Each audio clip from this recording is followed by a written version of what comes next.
Good morning, everybody. It is Friday, and I feel blessed because I made it through another week. So, what I want to discuss with you this morning is something that we all go through, but some of us do not notice. And the reason being is because we're all different and we express what we're going through differently. Some of us have our own way of doing things, and that is perfect because not everything that I do that works for me will work for you. However, knowing that, I will still share it because you may want to try it. If there's something that you do different that you think may work for me, please share. I am more than willing to listen. So, anyways, before I continue with this, I want to say thank you to all of my subscribers and to those people visiting my channel for the first time. If you're a new subscriber, I want to thank you for subscribing. My content is unlike anybody else's. They're my personal experiences, and in my channel, there ain't a whole lot that's super exciting with hot topics that's offensive or videos just to bring audiences. No, my videos are very simple because this is a simple life. We'll be right back with more. I'm not suggesting anything so complicated.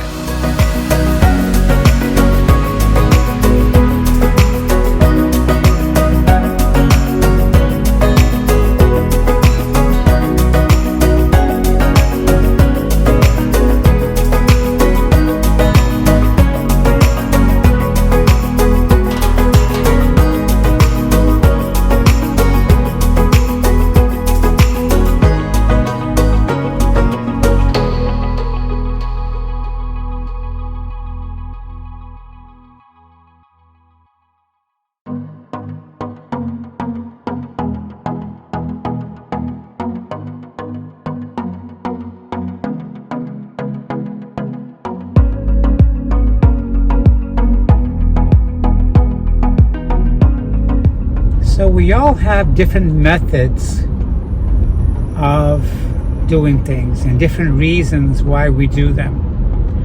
For example, since I started drinking coffee again, there's this one thing I do after I drink my cup of coffee. It's a big cup of coffee. When you're taking in a lot of liquids, especially caffeine, you're going to go to the bathroom quickly because caffeine goes through your system quickly, like alcohol, right? And I don't drink alcohol, but if I did, I would probably follow up with this method that I do for my coffee drinking. After I'm done drinking my cup of coffee, I'll rinse my mouth. Why? Because I don't want my teeth in the long run to show stains. I brush my teeth twice a day, in the morning and before I go to bed. So even though I'm not brushing my teeth to get rid of the coffee stains, I brush it because before I go to bed, I want to get rid of all the debris from the food I ate and floss. However, this is different. After I drink a cup of coffee and after rinsing my mouth to get rid of the caffeine and the taste, is I'll drink a bottle of water. Okay, filtered water.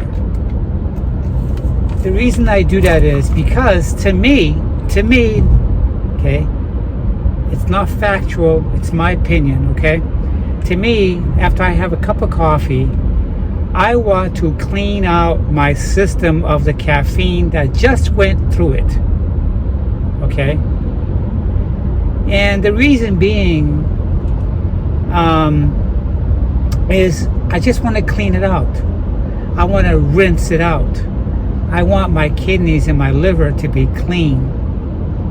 So I'll drink these after every cup of coffee. And I only drink 1 cup of coffee a day.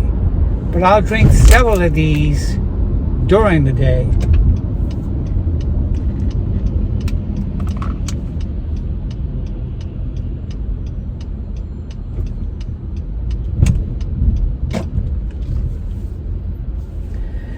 So I do that, and I still feel energized after I've drinking this.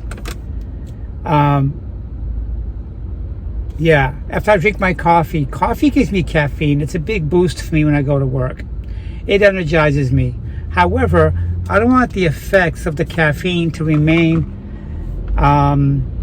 in my system.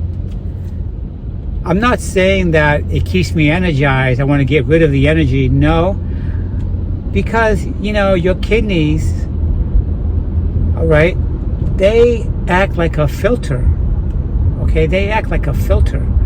And I don't want no adverse effects to remain in my kidneys. So I want to clean them by drinking water throughout the day. But I try to drink it within an hour after I have my coffee.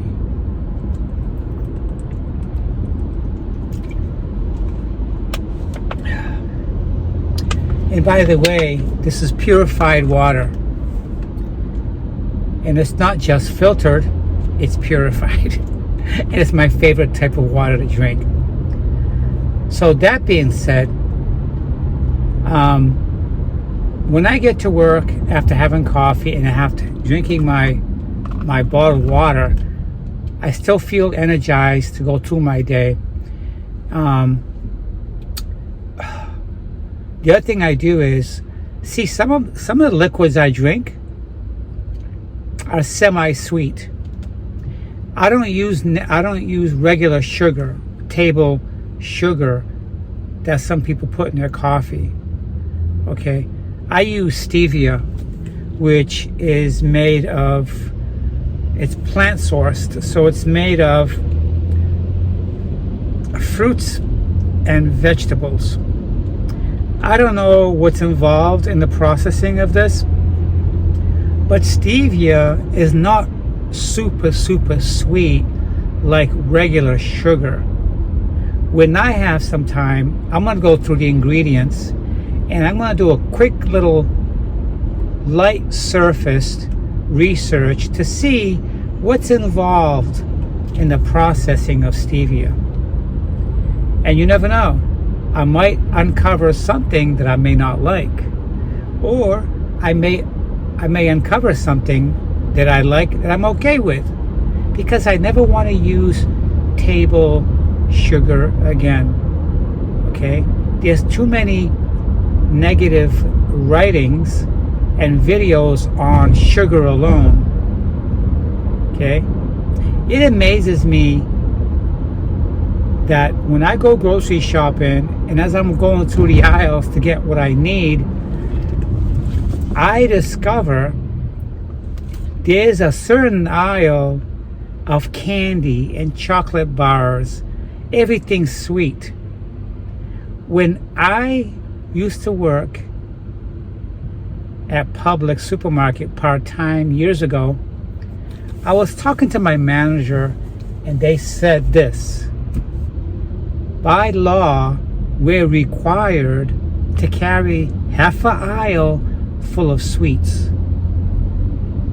It's not because society has a sweet tooth.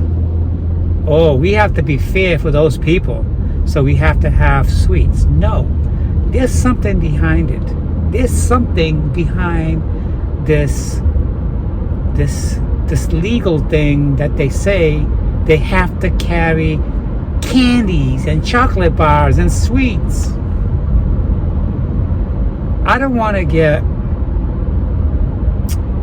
conspiracy on you, I'm not saying there's a conspiracy that stores and supermarkets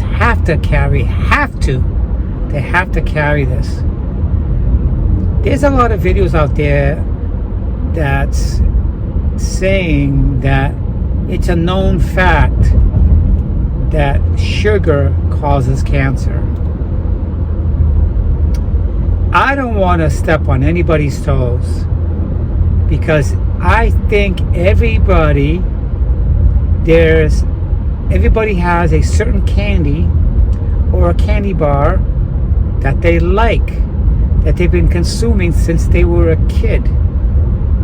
Children love sweets, okay? And I did as well. Who said that every Halloween we have to take children out to get candy? That's probably the worst thing that we have, Halloween, and associating Halloween with candy. Halloween is a holiday because it's got something to do with witches and goblins. What's it got to do with candy? What does Halloween have to do with candy? What does witches and goblins and dressing up like a character have to do with candy? We've already planted the idea in children at a very young age that candy's okay. We've introduced it to their system by introducing Halloween. They've tasted their first candies when they're so young by taking them out trick-or-treating. As they grow older, that taste for candy is riding right along with us. I eat very little candy. When I was young, I consumed a lot of it, just like you did. Okay? And I noticed something. I had never seen my parents eat a lot of candy. Once in a while, they'll have a little piece of candy, just to have something sweet in their mouth. We already get plenty of natural sugars from the fruits we eat and some of the vegetables. Okay? A lot of the foods, a lot of the carbohydrates are going to convert to sugar. Why do we need to swamp our bodies with sugar that's potentially doing harm? The first part of our bodies that we introduce that to, our mouths, our tongue, our teeth, they're all impacted by the sugar, the heavy sugar that's associated with candies. Sucrose. Sucrose is sugar. It's a scientific term for sugar. Sucrose. Bad. Glucose. Bad. I don't eat a lot of candy. However, when I went to Publix, okay, to buy my coffee this week and also a box of cereal, the aisles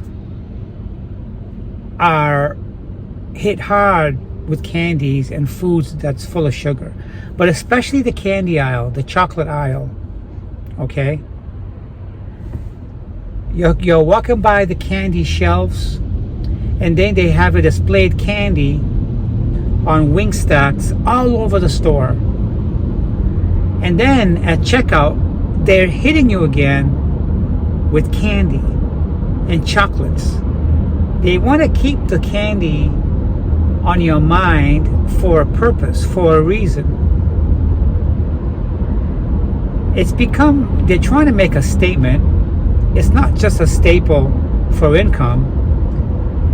I think the Food and Drug Administration is behind us. Okay? So anyways, before I go too deep and too conspiratorial, I'm going to end it right there. It's a great topic to have. However, it's one of those topics that's never ending. And I don't want to swamp my channel heavily on this topic. But think about it, guys. Thanks, Halloween, trick-or-treating, the distribution of candy at children at such a young age. You can say, for example, that people who got cancer, some of them have never smoked. They come down with lung cancer or some kind of cancer, one form or the other. Could it be that people who don't drink or smoke are getting cancer because of the introduction of candy and sugars at such a young age? Now, that's a battle of conversation, because it might not give cancer to everybody. Not everybody who consumes a lot of sugar gets cancer. The question I have is, what type of cancer are they getting that is caused by sugar? So anyways, I'm at work and I'm going to go in there today. I'm going to have a positive day. And the conversation that I share at home on the way to work or on the way to work, I do not discuss on my job. There are reasons I do that. And that's because I don't want to contaminate my work area, my workspace, my customers. So I hope you guys have a thought in mind today. If you guys want to share your opinion with my opinion, I welcome it and I appreciate it. I hope you guys have a wonderful day today. So I'm walking to my job, and today is going to be one of those days, guys, that I'm going to pee a lot. I'm going to drink a lot of water today, and I'll be in and out of that bathroom cleansing myself. And it's going to energize me. Your body needs water to be flexible. So I hope you guys drink that water.